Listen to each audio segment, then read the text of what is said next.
మన swag cinema ఎవరెవరు చూడాలంటే ఫస్ట్ డే ఫస్ట్ షో చూడాలని అల్లాడిపోయే టీఎఫ్ఐ బానిసలు చూడాలి. సినిమాకి వెళ్ళిన వెంటనే టైటిల్ని ఫోటో తీసి పెట్టే టెక్నికల్ గీక్స్ చూడాలి.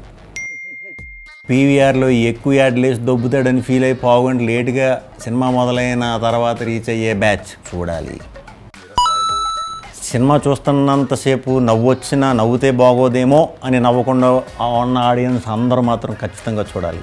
మీకే తెలియకుండా నవ్వొచ్చేస్తుంది. థియేటర్లో కార్నర్ సీట్లలో టికెట్లు బుక్ చేసుకుని వెళ్ళే లోయో బ్యాచ్ కంపల్సరీ చూడాలి. సినిమా స్టార్ట్ అయిన పావుగంటకు వచ్చి మొహం మీద టార్చ్ చేసి చూసే జాంబీ బ్యాచ్ చూడాలి. హీరోతో సంబంధం లేకుండా ఏ సినిమా అన్నా చూసే మ్యూచువల్ బ్యాచ్ మీరు కంపల్సరీ చూడాలి. స్క్రీన్ మీద సీన్లు ఎంజాయ్ చేయకుండా జరిగేదాన్ని రికార్డు చేసే ఆణిముత్యాల బ్యాచ్ మీరు కంపల్సరీ చూడాలి. ఈసారికి రికార్డు చేయకండి. స్పాయిలర్స్ పెట్టేస్తారేమో అని చెప్పి సినిమా అయ్యేంత వరకు సోషల్ మీడియా ఓపెన్ చేయని జాతిరత్నాలు మీరు కంపల్సరీ చూసేయాలి.